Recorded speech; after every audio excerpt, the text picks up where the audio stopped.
There are so many things you are doing right in terms of your wisdom, in terms of your learning, in terms of how you live your life and lead your families. But I think that the gap is there because there's so many things that you're doing right on your own. There's so many things that you're doing right without showing the next generation how to do that.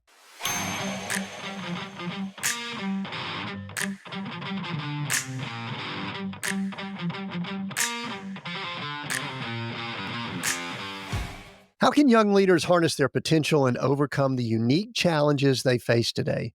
On today's episode of Seek Go Create the Leadership Journey, we're joined by Joseph Pepper, a pastor from Littleton, Colorado, who is not only passionate about nurturing the next generation of leaders, but also an aficionado of coffee and health.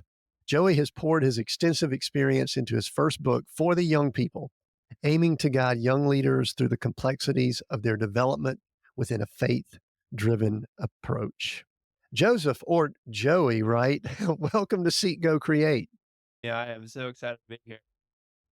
So I started off with Joseph, but we can call you Joey. Is that what you told me when we got going? That Saul Paul thing, some people call me Joe, but really Joseph's only reserved for when I'm in trouble when I was a kid and my parents got mad at me. So Joey is fine for this podcast. And I think you said you've just recently moved from Littleton and now you're in Nashville. Is that a permanent thing? Are you in Nashville permanent? So I'm in Nashville at least for the next 2 years. There's actually a church out here is planting, and so I'm part of that launch. Moving, I did student ministry in Denver before of the last 5 years, and then moving that to be kind of the pastoral of a church plant, and hopefully make that more of a cool thing. Who knows? But so for right now, I did just recently move from Denver to Nashville for the church planting world. Excellent. So, Joey, the first question I usually ask, we got a little ahead of ourselves here, is the icebreaker, which is if we just met and I do the question of, well, so tell me, what do you do?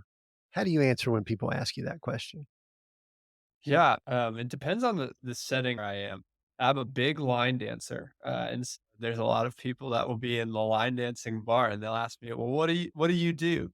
And for them, I don't wanna shut down the conversation immediately by saying, "Oh, I am in ministry. I'm a pastor," because then they'll be, like, looking at their drink in their hand, and they'll be like, "Oh gosh, I can't talk to you anymore." And so in that situation, I'll just be like, "Oh, you know what I do? I help people solve their issues. I console people, I counsel people. And so it depends on my setting. Most times when I'm talking to somebody in a coffee shop or something, I'll just say, "Hey, I'm in student ministry, and I work for the church that's down the road," and use that as a gateway to kind of invite them. So it depends on the setting that I'm at for sure. But when people ask what I actually do, I am a pastor. I'm a pastor to pastors, just a leadership guru, if you will.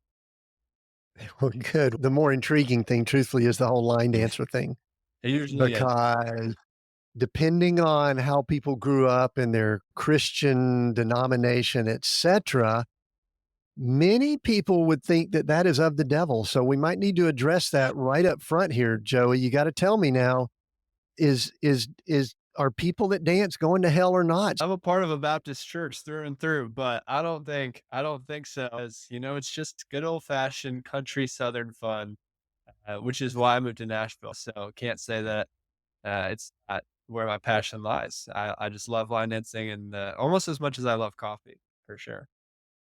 So the weird thing about that, this is going to lead into leadership, and maybe we could dissect this. I love dancing, even from the kind of my origins of Baptist upbringing in the deep South, because there was this old joke that they would say that, sex led to dancing, which was even worse than, having sex before marriage and all of that. But I love dancing and all that kind of stuff. I loathe line dancing. And Wow. my wife tells me it's because I'm not a good follower. Just to kind of get deep here right out of the gate, man, what are your thoughts? I mean, is leadership and line dancing, are they commingled? Is there some link between the 2? Yeah, and you mentioned my book for young people, and actually in one of those chapters, I talk about that my line dancing experience. And so I was in South Florida at the time. I was working in construction project management and, used line dancing as a way to kind of blow off some steam. And I was the shyest kid you would have ever seen growing up and did not go out in public and make a scene, do anything. I was the guy who would go to the bar and stand on the outside of the dance floor. And so I did that for the first 3 weeks. And eventually one of the regulars came, they saw me and they're like, "Do you ever plan on getting into the dance floor?" And I was like, "No, actually, I don't plan on it. I just like watching y'all do your thing." And, what she ended up doing was teaching me the next song from outside the dance floor. And so what ended up happening was I learned to follow her as she, like, taught me the moves and even go to the music, and then eventually I went on to the floor and I started line dancing, but they kept moving in different directions, as they do, and so I just stopped dancing and just started trying to face the right direction that they were facing. And then eventually I learned to follow as they went. And then, a few weeks went by, Tim, and then after that, I was not even following them. I was following the music. I was enjoying it. And then eventually I actually taught line dancing lessons. And so I was the one pulling people from the side, learning to teach them to follow other people. And so, yes, I think there is a principle there. But here's the other principle with that is that you're always following something. Because if I got to the place where I could teach somebody else how to line dance, but if I stopped following the person in front of me, I would step on their heel with my boot, and that would cause a lot of pain for the other person. And so you're always following something. But I think in leadership, if we go away from this line dancing metaphor, as a pastor in student ministry, I believe that the Lord has said that we follow two things. We follow God or we follow ourselves. We follow our passions. We follow our desires. We follow what the world says um, is better. And so, are we following something in leadership? Yes. Are we following the principles that the Lord has laid out for us? Or are we following the principles that the world has laid out for us regarding leadership? So, to your point, yeah, I think that line dancing in general, followership in general, you cannot be a good leader if you're not a good follower. Right? There's a famous quote out there. I don't remember who said. They said, "If you show me how you follow, I will show you how you'll be as a leader." So that's how I'd answer that question. Hello, Seek Go Create listeners. This is Tim Winders. Let's take a short break. Have you ever caught yourself dreaming about a future where your leadership not only achieves its goals, but also inspires those around you? As an executive coach, I specialize in transforming those dreams into achievable visions. With my coaching, we don't just chase goals, we create legacies. Drawing from my own experiences and a faith driven approach, I help you align your professional ambitions with your deepest values, ensuring a journey that is both successful and fulfilling. If you're ready to carve a path that is authentically yours, it's time for us to talk. Visit timwinders.com/coaching to schedule a free discovery coaching call. Yes, you and I'll just get on the phone and have a call. Again, that's timwinders.com/coaching, and you could read some more information and then schedule a call right on my calendar. Let's turn your vision into reality. Now back to Seek, Go, Create. Yeah, and that again, that might be my issues here that I struggle with the line dancing is that maybe I need to work on that. Maybe I need to meditate on that a little bit more. Before we leave this, I do like this analogy, and I think I remember reading that, but I'm going to go a little bit farther with it because when I heard you talking about you were drawn to it, I'm gonna really work this analogy. You're drawn to it because there was something there. There was an entertaining, you enjoyed watching it. Probably there was something with the crowd, the people, whatever. There was an attractiveness to it, but you weren't a participant. You were there. You were on the fringes. You were around the wall. And someone reached out to you, and I'll use this word, discipled Mm. you and drew you in. You drew in and you became a participant, and you were probably awkward, uncomfortable initially, and then you started rocking it. And then you started probably wanting to show off some your own moves, but you stayed within the boundaries of the group and what was going on. And then you began discipling other people. Now, the reason I bring it up and I use that word is it's all throughout in reading your book and all throughout my church world history, I believe that discipling and discipleship is a word we struggle with. Mm.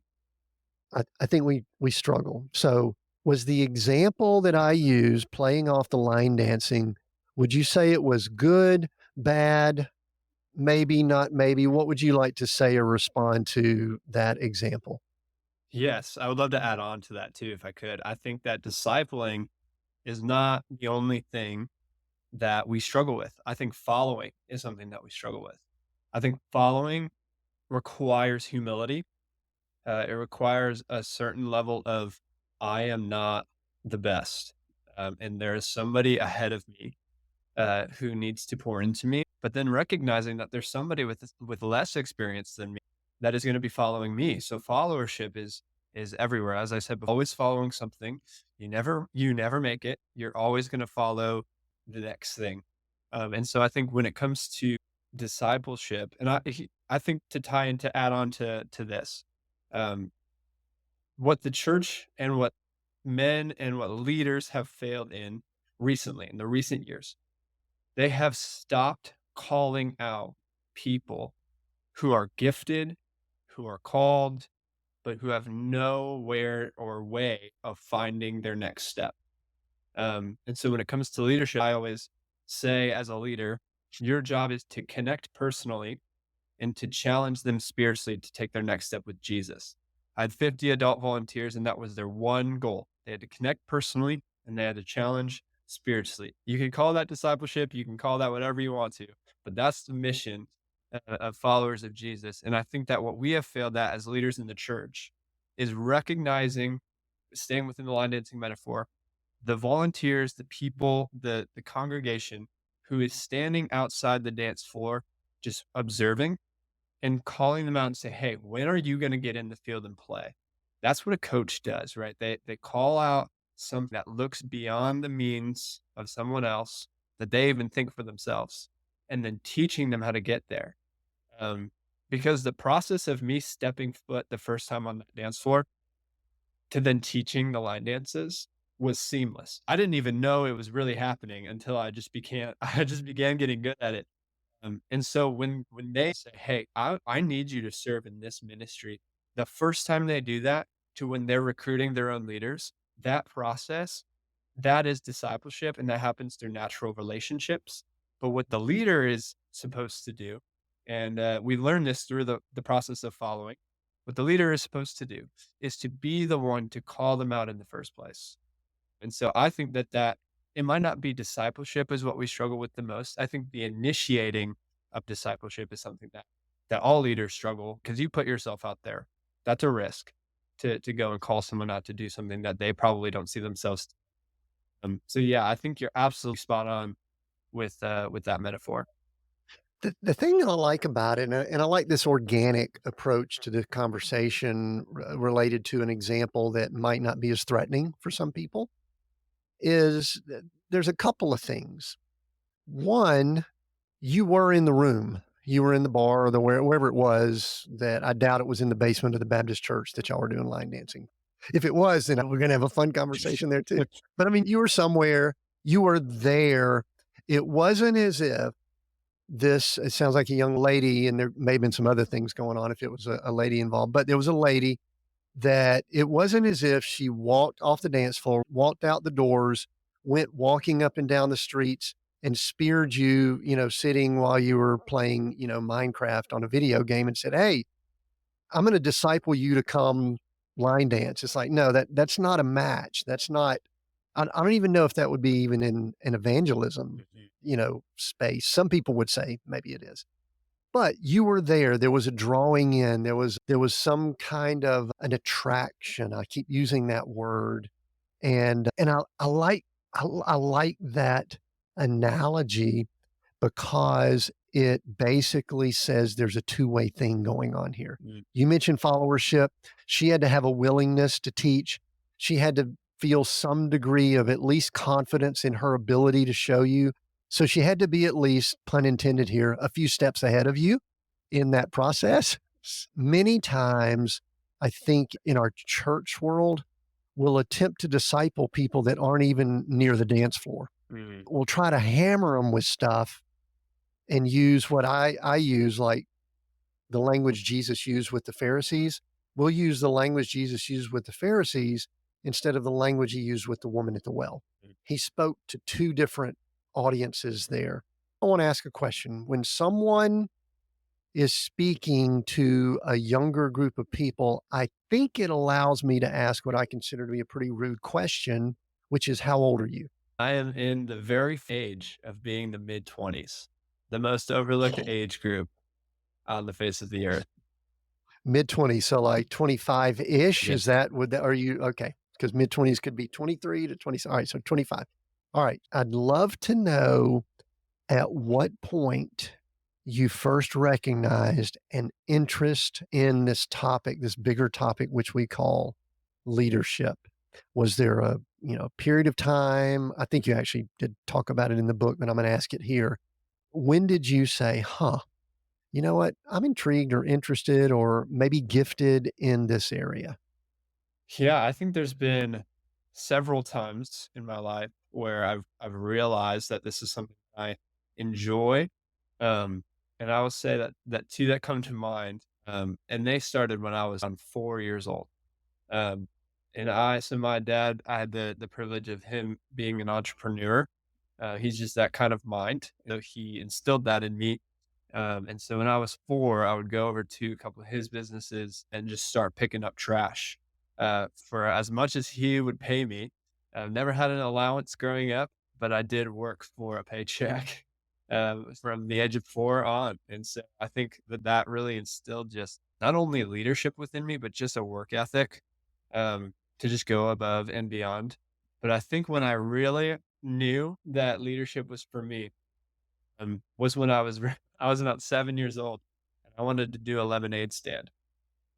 Classic, you throw some lemonade out there, throw some brownies, but this was not for any just generic lemonade stand. There was a Darth Vader helmet that you could put on yourself that's when you talked, you were Darth Vader. And so as a 7-year-old boy growing up, early 2000s, I had to have, but my parents said, "Joey, no, we're not gonna buy that for you." They forced me to think outside the box. And so what I did, I was like, "You know what? The only way I know how to make money is by selling this lemonade." And so I forced some neighbors to gather together a little lemonade stand, and it was just in our neighborhood, but Tim, we raised $50 out of 50-cent cups of lemonade. And the only way we did that was because I would sprint all the way down the block from a car that drove past us without buying a cup of lemonade and make them come back, buy a cup of lemonade, sharing the vision of why I had to have their 50 cents to get this Darth Vader helmet. And so looking back, all these years later, that was the personality that, man, a leader is going to face obstacles. And it doesn't matter what obstacle you face, there's a way under, around, through, or over. And a leader is the one who solves the problem. They see the vision, they know how to get there, and nothing will stop. And so I think that I knew that in my heart just growing up, but I think that I've realized some of these principles to put words with that. But I think being a leader has just been within my DNA for as long as I've been on this earth for sure. So your dad or your family they were in business for themselves, so they would have been entrepreneurs and business people. Were you also church people? Did you grow up in and around the church world? So I actually didn't. I'm the youngest of 6 half siblings, and so I had the privilege of watching my half siblings grow up.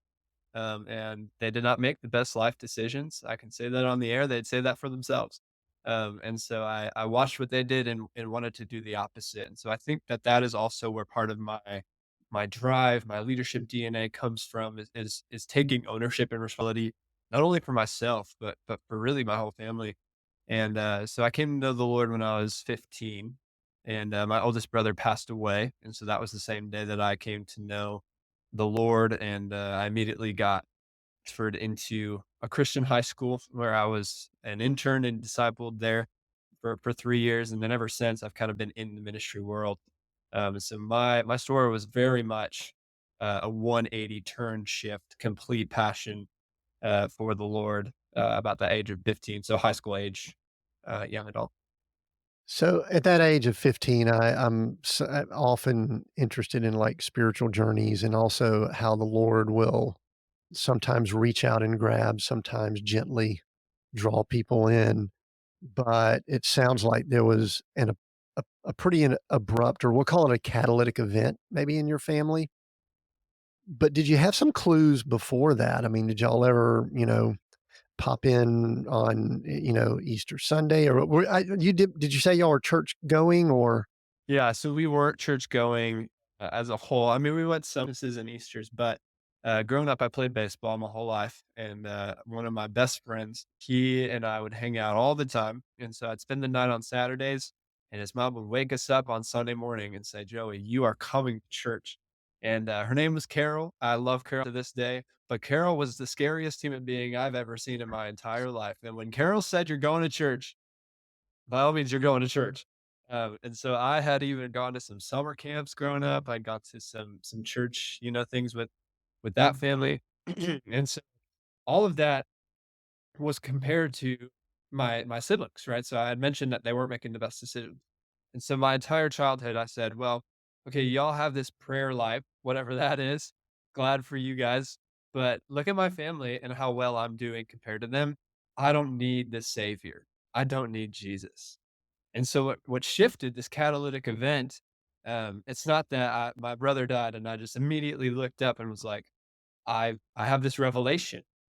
It was the culmination of all of the things that this family had walked with me for about 11 years. So talk about discipleship. I mean, they were discipling me. I didn't even know it for 11 years. Talk about a natural process, right? And so for all of that time, I had gained some information about Jesus. And so when he passed away, that was the first day in my life where all of my discipline, all of my drive, all of my ability was meaningless, and I was small, and I was helpless, and I was broken, quite honestly, and so the only way to turn was from the information that I knew about this guy named Jesus. And so from then on, I mean, like, he was the only answer, and he still is the only answer, and he ever was. Um, and so I've taken that discipline and drive, and the Lord has really shifted that more so like away from the selfish ambition, more towards a kingdom ambition to bring other people to know that in the moment that you are helpless, which is very accurate, you are, the Lord is not, and He will be your help. And so he really met me there.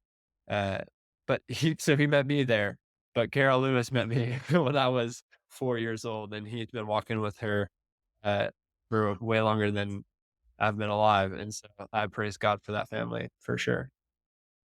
I think often, and again, there are a lot of different ways that people are drawn into the kingdom of God, but there is often a carol or a grandmother or a somebody that's there that's probably praying, probably nudging, could be scary at times, like you said, Carol was, but that they are Christianity to people that are out there doing whatever in the world. One of the things that's interesting, Joey, is that it appears to me, let's just look at pre-15 and post-15. Pre-15, you were developing talent, skills, abilities. Probably you had them at the foundation. You were developing them just with your environment and atmosphere that you were around. But you had some, we'll call them skills that would translate to being, and I'm doing air quotes for those that are listening, to success in the world system. And I think I did too growing up, and I popped in and out of church some growing up, but it wasn't my thing. I was never impressed with what I saw in church world. Uh, but one of the things that I have observed, and I'll pose this in the form of a question, is that many times the skills that we've talked about, leadership, decisiveness, aggressiveness, wanting that Darth Vader helmet, they don't they're not as accepted. They're not as embraced when one all of a sudden begins stepping into the more spiritual, more church environment. What was it like as you started stepping into that world with all of that background that you had pre-15? Just give me whatever comes to mind when I bring that up. Yeah. I think there's a phrase that I find hilarious, and it's called the cage stage. And so, for me, I was a very passionate person. And so when I came to know the Lord, I became really passionate about theology, especially growing up in a family that knew nothing about the Lord. I wanted to prove all of their beliefs wrong. And I was right because I had this new identity in Christ. And so for my high school years, even post 15, I began formulating this view of theology that I was right. And so what that did, it was very similar, taking my passion and then just using it to prove myself that I have made this right decision. Um, and that even came in the form of I mentioned earlier, I transferred to a Christian high school. And so I had to write my dad a 10-page essay to convince him to pay the bill that this private high school would cost above a public school. And so like even in that, I was like, man, I'm so fresh, but I still know enough to know that this is where I need to be. Um, and so it really didn't come until after I graduated high school. I graduated high school and I was gonna go play golf for this college.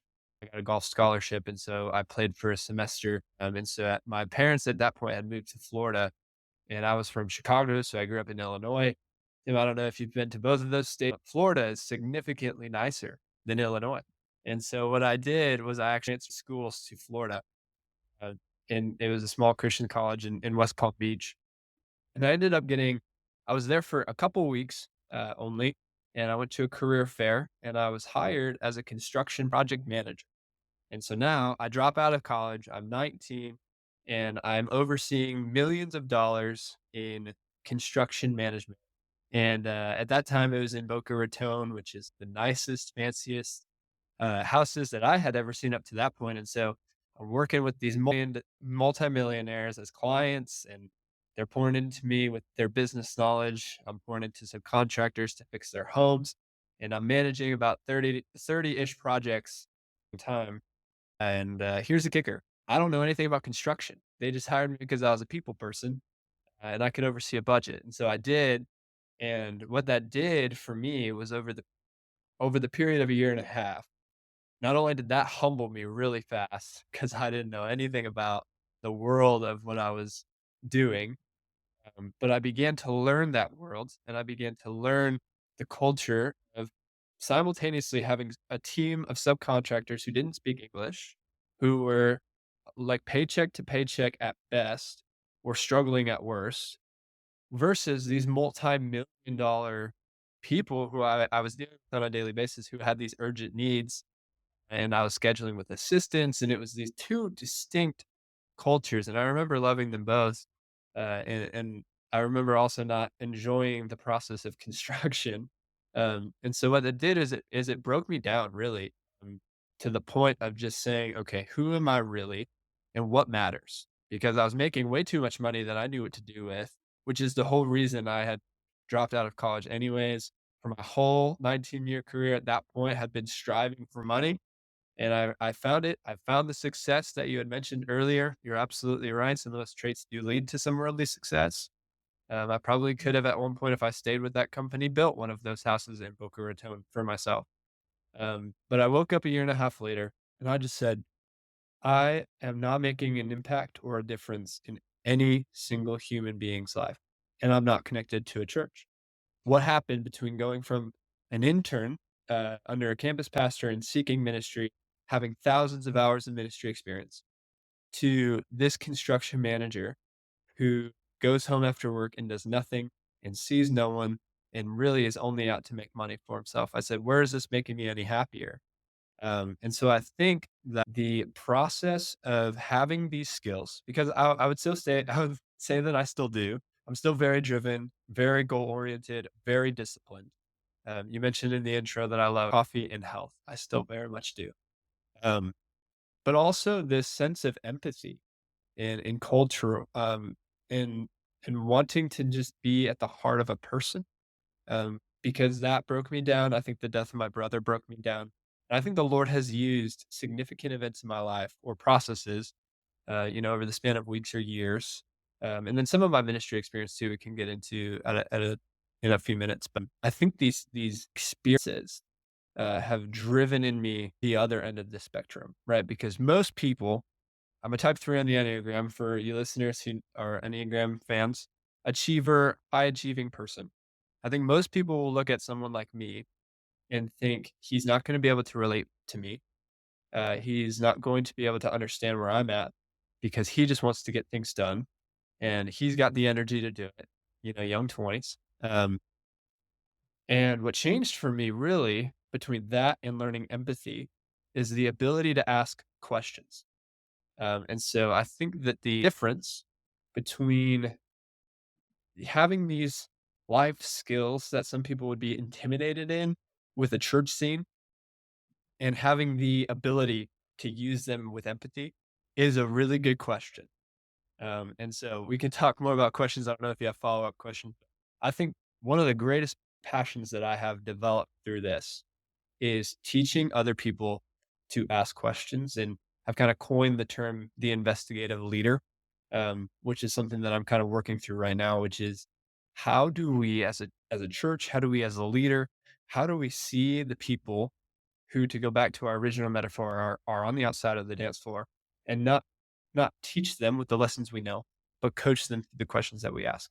So that's what comes. I mean, obviously, someone who hosts a podcast loves asking questions. So I love the thought of that. But just a little bit more on what I was asking there. I guess something that I have perceived, could be incorrect, it could just be my paradigm, is that often, I'm reading between the lines here, you could tell me if I am or not, that often someone who is high energy, often who's someone who is very task oriented and leadership oriented and things like that, if they step into what we'll call an established church culture, they're initially excited until after a while they go, now hold on a second, Joey.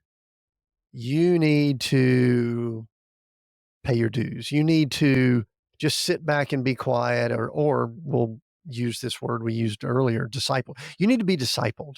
We need somebody to disciple you. So this is, I'm exaggerating slightly, but you need to sit back, shut up, keep that energy, or you could use that energy in the parking lot. We'd rather it not be around things that are important. I guess what I'm trying to ask is, did you experience any of that? And if so, did it squelch you at all? And I know that it impacts the young leaders that are here's the opposite of it. If they don't if they aren't appreciated in that environment, they're gonna go take it somewhere else. So, talk about you could take anything that I just said there and go with it. Yeah, I think all of that jolts me for sure. I think so. Here's what I'm passionate about. You asked me what I do.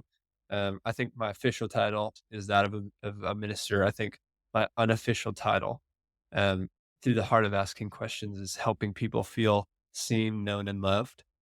And the two people groups on this earth that I have seen that are the least seen and the least known are those between the ages of 18 and 30 and those who are in pastoral leadership or ministry leadership in general, those who work full time for a church. Um, those two groups of people, oftentimes they are the same. Oftentimes, people that are full time in a church are between the ages of 18 and 30.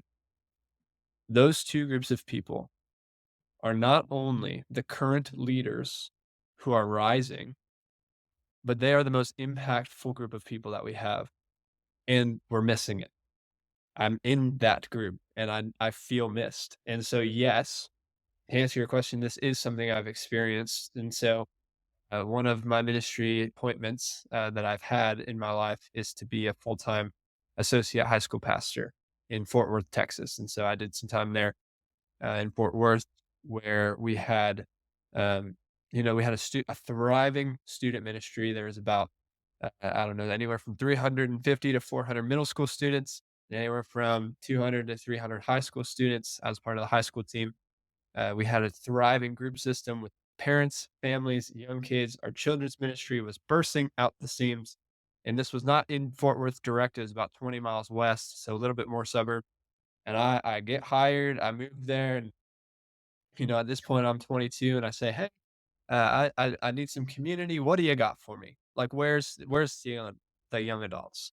And they said, "We have none. Like, there are you are the young adults in Alito, Texas."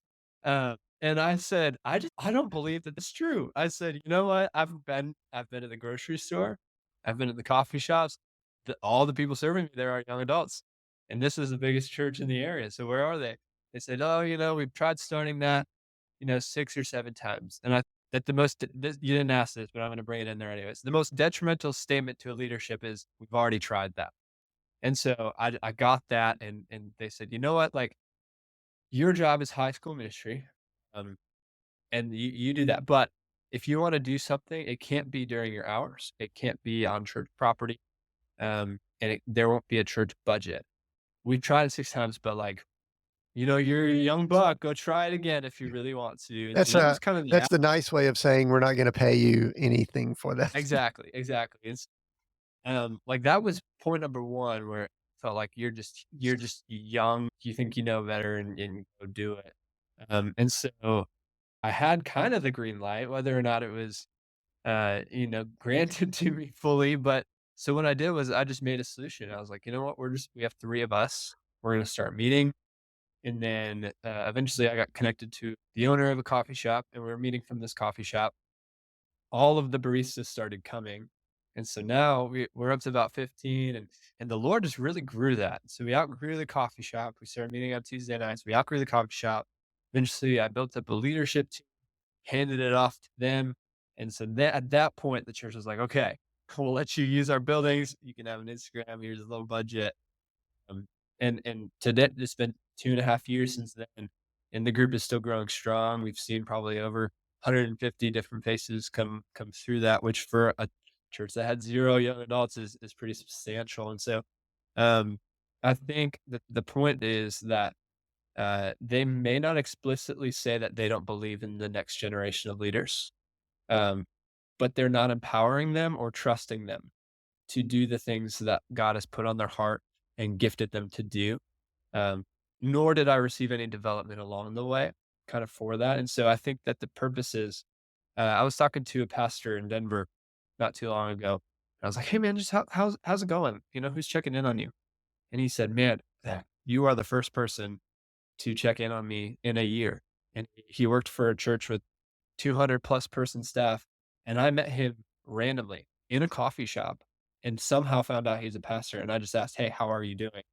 Um, and so like pastors are overseen, 18 to 30 are overseen. And just for my final example of this, there was a guy who was in sales, who's 18 to 30, and he served in the middle school ministry where I used to be a middle school pastor. And my first week on the job, I moved from Texas to Denver. I take him out for coffee.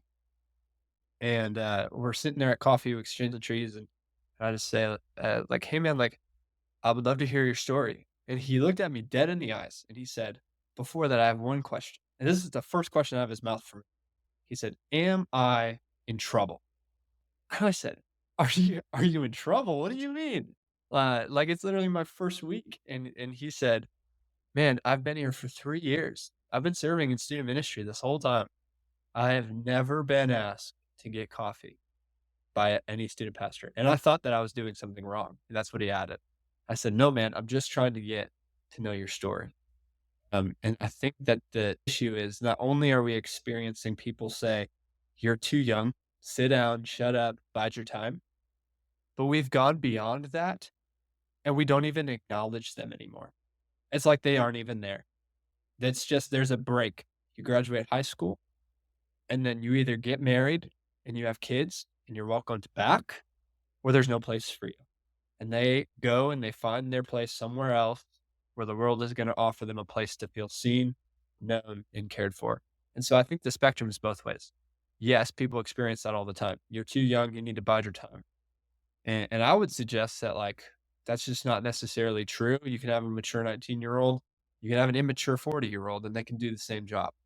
Um, but at this point, I would say we've even gone beyond that to they're just not even here.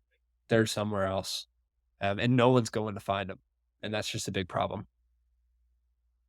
I think there's so many things with that. Oh, that's very good, Joey. The first thing I observed is that maybe we need to stop doing all of or a good portion of our church work in church buildings. We need to do it in coffee shops. That's the first thing I heard from what you were saying, is that coffee shop seems to be like where the action might be.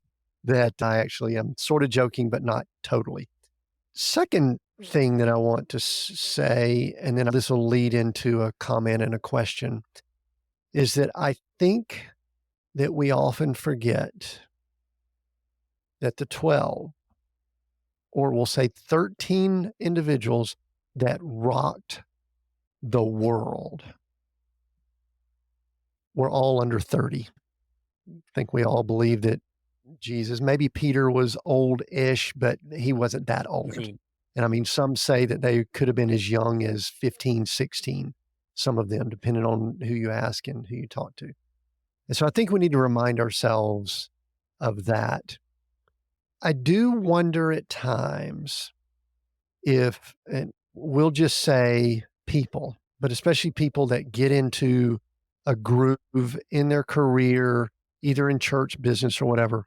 And in today's culture, if we're leading such distracted lives, if we have so much going on, we have not allowed any white space or any time to do what you talked about, which is go have coffee with people or do what I'm doing here. This is one of the reasons I do this. I love having 1 hour conversations with people like you, but we have built so much into our lives that we are so focused on self and ourselves. So, having said that, there's two categories of people I want us to talk about in the time we've got left. And I'm going to ask you point blank to talk to people in my age bracket. I'm going to ask you to talk to us about what's going on. What are we missing? You went through a few things there. I kind of mentioned a couple things too, but I want to bridge some gaps if possible. I'm in my 60s, so we are definitely not of the same generation. So that's the first group we're going to talk about, and then we're going to finish up by having you talk to the group that are in that age bracket that you wrote the book for the young people, and we're going to give them some practical steps to finish up that they can deal with people that might be in my age bracket or just deal with their situation. So, first question, Joey, look in the camera, talk right in the mic, and I'm going to give you time. I will try not to interrupt you, but tell me what you would love to tell me that me and my generation are messing up with when it comes to dealing with your generation. Yeah, I mean, I love telling people what they're doing wrong. So I love this question. Man, I think that to establish that is to first establish that there are so many things you are doing right. There are so many things you are doing right in terms of your career. There are so many things you are doing right in terms of your wisdom, in terms of your learning, in terms of how you live your life and lead your families.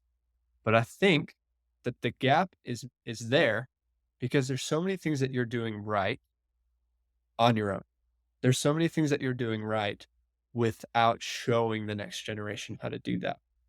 I think the classic example is taxes. Taxes are not learned in schools. Uh, Everybody who still does taxes doesn't even know how to do them, and they got a guy. They got a guy. Um, and so I would say for your generation, and I'll speak to this a little bit more when I talk to my generation, that there is a generational gap of how people receive leadership. And so for the more seasoned ones that are listening to this podcast, I would suggest this. I would suggest that you are at the place now where your life has not passed you by. God has equipped you and used you in whatever your story may be in such a subtle way to bring your story to a a purpose, and your purpose is to pour into the next generation. But I said earlier, and I'll say it again, we are always following something. And so as a leader, don't stop following people. Keep following the Lord in the way that you have. Keep leading your family in the way that you have, recognizing that someone is following you. And the way in which to reach them is not going to be the way you were reached. There is a generational shift that has gone on. And I think the gap is getting bigger because younger people are realizing that.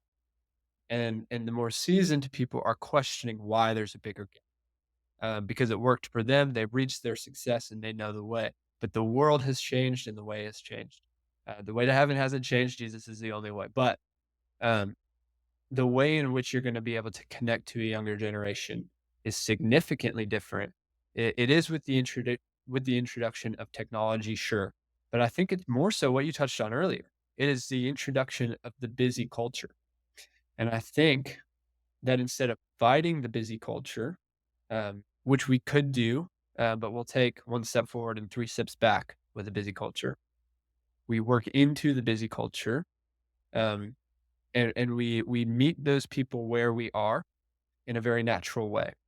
And so, yes, we're called to disciple, but we are also called to seek, go, and create. I love the title of this podcast, right? And so, for your generation, I think what's really massively important is that they never stop doing that for themselves, right? Your time is not. Your time is beginning. You have learned, you have wisdom, and that needs to connect personally and challenge someone spiritually. And if you are not doing that with what you have learned, then that is why the gap is getting bigger. You brought up something I think that is, my wife and I discuss this quite often, that we are still in a very high seeking mode. Mhm. Growth, Dweck talks about fixed mindset or growth mindset. And I think what we observe is that there are many people in our age bracket that they're done. They're still here, but they're done, and they've been done for a long time, and they're cynical, they're crotchety. I could throw a lot of words out here, and they kind of get ticked off at your generation because they don't know why you don't come to them and ask how to do your Mhm. taxes or Yeah. whatever, even though truthfully, not many people know how to do taxes nowadays with the way the government's done that. Maybe not a good example. Maybe line dancing should be what we should be really Yeah. learning how to do.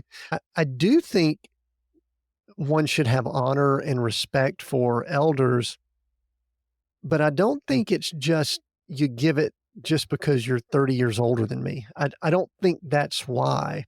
I think it needs to be that Joey says, Tim, I always hear you talking about some book you're reading, or you said you just went through 6 months of studying eschatology and revelation at whatever age you're at so that you can learn different things that, I mean, I'm at a deeper spiritual study right now than I've ever been in my life. Mhm.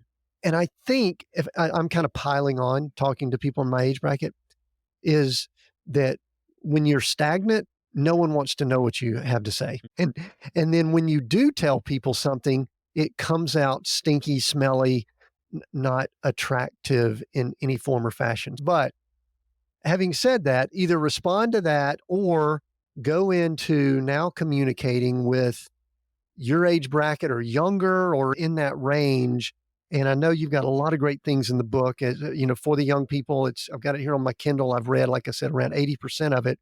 I I think it's such a great basics of leadership book in many ways, I think. So, all right, so respond to me or go into giving some instructions or speaking directly to people in your age bracket about leadership. I've kind of bridged the gap from what you were saying to the younger people and also including the older generation in there as well. The younger generation, they want to receive leadership in a way that is completely different than what the older generation has received before. Before, the Gen X received leadership as more military style. You had one guy, very clear leader. Here's the order. Go execute the mission. And that's how you guys enjoy receiving leadership and leading in general.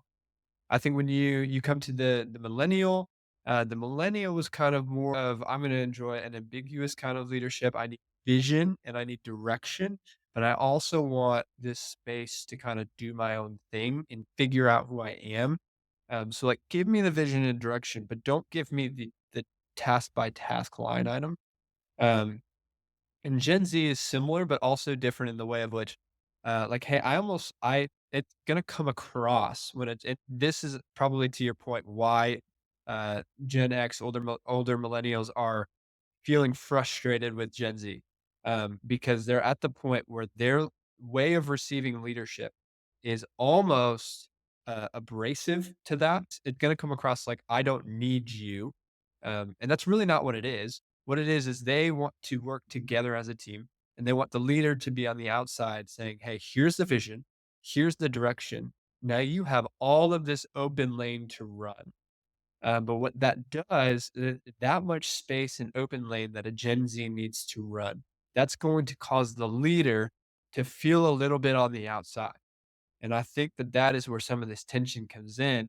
And it's not even a abrasive thing from Gen Z, but they just want to identify with themselves in how they accomplish the mission. And so I think that that is a huge tension between the way that Gen X, older millennials, have received leadership and how Gen Z has received leadership. Because Gen Z has been told their whole life, hey, sit down, stop talking, let me do the leading. And now they're like just stallions that have been caged and domesticated, and they want to be unleashed and they want to run. And I think that that is where some of the tension comes in. But then you see Gen Alpha's on the rise. And for those of you middle school kids, I was a middle school pastor. And so I'm just big nerdy into, all these generations. But so I've dealt with all the generations at the same time, adults leading middle schoolers. Gen Alpha is not Gen Z. Gen Z wants the leader to be kind of on the outside and give me a space to run. Gen Alpha wants the leader to be almost next to you as like, hey, here's yes, I am the leader. There's a vision here, but like you're right there with me. Come go see, right? It's almost a come and see. Let's do this together. And I think that Gen X is more like, hey, here's the task. Here are every line item you need. I'll be in my office. You go do your thing. But Gen Alpha is like, no, no, no. I want to sit next to you in the cubicle. I want to do this together. And so I think that there's just some tension there with generational learning in general. But what I would say to the younger generation explicitly is that rarely have I seen mentors ask to mentor someone else.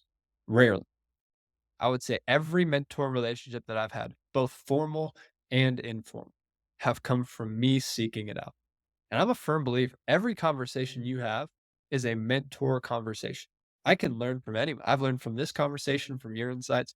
And it doesn't take a formal relationship to learn from an older individual.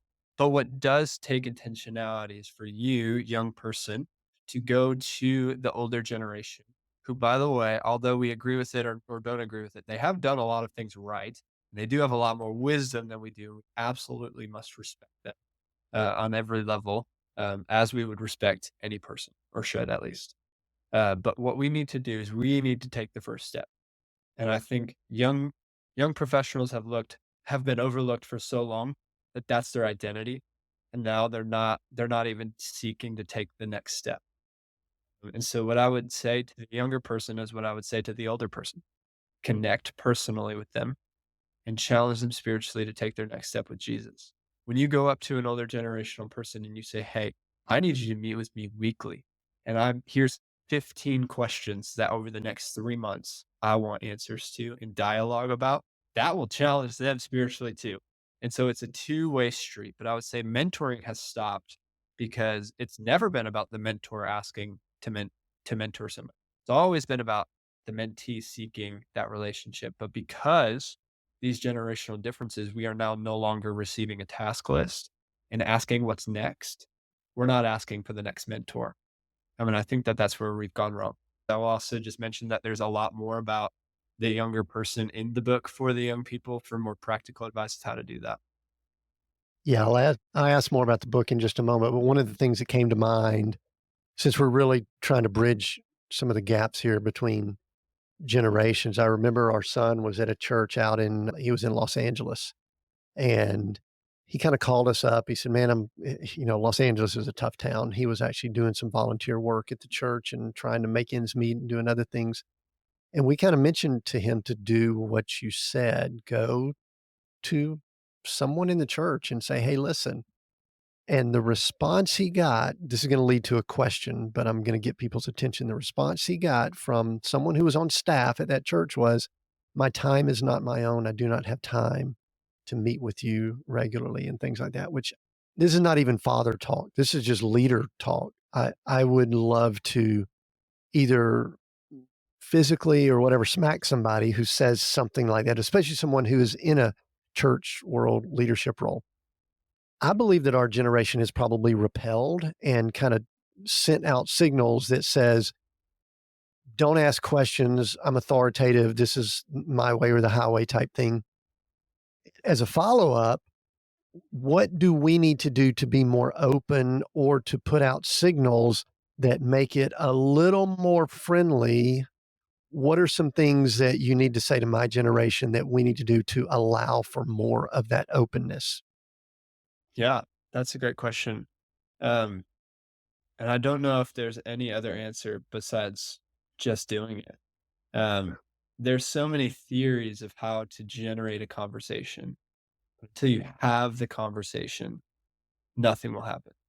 There's a story that I can share about this actually. There's a guy that came through this young adult ministry I mentioned earlier. His name was Levi. And he expressed to me on the first time of meeting him that he had not been to a church in years. And I was like, man, you've got to come with me on Sunday.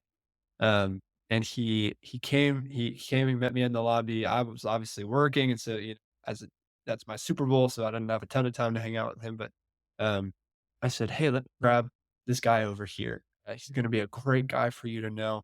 And he happened to be just an older gentleman who was on our host team. They start talking, and I said, "Levi, like, we gotta go. We gotta go into service." And the older gentleman was like, "Hey, yeah, I'll bring him in there in 5 minutes, but we'll just come sit together." And it was great, and I, saw Levi after the service. I didn't even sit with him. He sat with this gentleman, and Levi said, "Man, that was the best day I've had and the most seen I've felt in a year." And then the following Tuesday, I said, "Levi, how are you doing, man?" Because he had expressed to me the previous Tuesday how he was struggling with drugs and alcohol and sex and all of these things. I said, "Man, how are you doing? Like, how do you feel about all this church stuff? I know you've been kind of you were seeking community, you found it." And that Tuesday night, he actually gave his life to the Lord. Not anything I did, not anything this older gentleman did, but what the Lord was doing in him. And I asked him, like, what was the catalyst? And he said, that older man asked me such good questions. And I think that what you can do is really that. There are younger people who have just simply gone unnoticed. And so for your generation to remember a name, to take advantage of the opportunity to see someone and connect with them, both naturally with warning, without warning, whatever the situation arises. I think wherever you're at in work, it's not just, hey, I'm going to teach this younger person how to do this Excel spreadsheet better. It is, hey, I'm going to teach this person how to do the job, and then I'm going to connect with them about how they're settling into the role. That is the missing link. And so really just taking advantage of any opportunity that comes your way. But to do that, you have to be open to seeing the opportunities that are in your way. I think that's good, and as you were talking, I was just thinking of our ultimate example, which is Jesus Christ, and he had a pretty important mission over the course of the 3.5 years that he ministered, and Joey, I've studied this. I can't find a time that he seemed rushed and hurried where he told his disciples, "I don't have time for y'all. You should- Oh, no, I don't have time to sit here at the well." I can't think of it. So my pointed statement to anyone going, "Yeah, I don't have time," and all that is it. So your stuff's more important than being savior of the world. So, hey, Joey, somewhere along the way, you decided to write a book for the young people. starting out in life and leadership. Tell me about that. Tell us who it's for and any little nugget or anything about it that you want to mention. And then I've got another question or two before we wrap up. For the young people, starting out in life and leadership by, I like the name here, Joseph Mhm. Pepper, not Joey, Joseph Pepper. Yes, full name for sure, but it'll be easier for me to tell you who it's not for. The only person this book is not for is for the person who doesn't want to grow in their own life and faith. The person that it is for is people in your generations to understand how the younger people think and how the younger people are entering into their own leadership positions now. I think the age group that it applies to the most are those high school and young adults and college students who are forming those leadership habits. James Clear has a great book, Atomic Habits, that inspired a lot of a chapter of the book, chapter 6, Healthy Habits, that I have in there. And one of these things, my passion for fitness and health has come through a lot of medical issues in my life. So I've navigated just a lot of hard situations, and what I've come to realize is that everybody has. We all have our hard situations, and so this book is really for those people who need that breakthrough encouragement of how to break the wall of complacency. Of I don't know what I'm doing with my life. I feel like identity is one of the biggest issues right now, and so that's really the main drive of who it's to.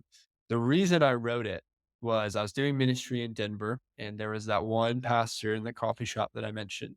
What I didn't mention were the dozens of other pastors in that coffee shop and others who had experienced similar church hurt, similar leadership failure, and similar lack of development.